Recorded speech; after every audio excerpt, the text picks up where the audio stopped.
Since I was 9 years old, member ako ng Sagip nun. Sagipin ang galing, isip at pangarap ng mga kabataan. Yun yung title nun. So, doon nagsimula yung GK journey ko. Mayroon mga volunteers na pumupunta sa amin, pinapaglaro kami bilang mga bata. Tuntua kami nun kahit yung dala lang ng mga volunteers, tinapay lang na walang palaman, tapos juice na matabang. Pero para sa amin, sobrang sarap nun dahil dun sa nakikita namin may mga tao na pumupunta sa amin, nakikipaglaro, nakikipagkwentuhan.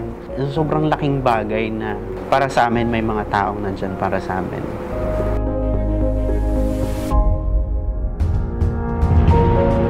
Dumadating yung point na talagang may mga chance na hindi kami kumakain.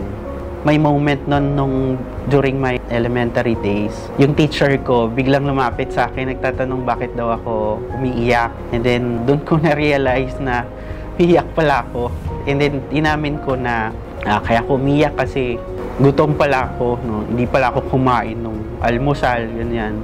Tanghalian na nun, kaya siguro naiiyak ako dahil sa sakit ng tiyan ko, dahil sa gutom.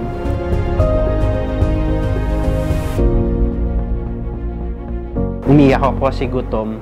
Nagtinginan sa akin yung mga kaklase ko. And doon ko na-realize na oo, masakit sa tiyan kapag gutom ka. Mas masakit yung pakiramdam na feeling mo iba ka doon sa ibang tao.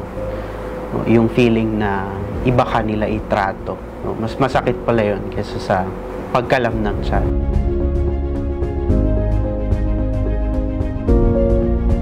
Ako, sobra akong nagpapasalamat din sa Gawad Kalinga dahil sa patuloy nilang paglaban sa gutom.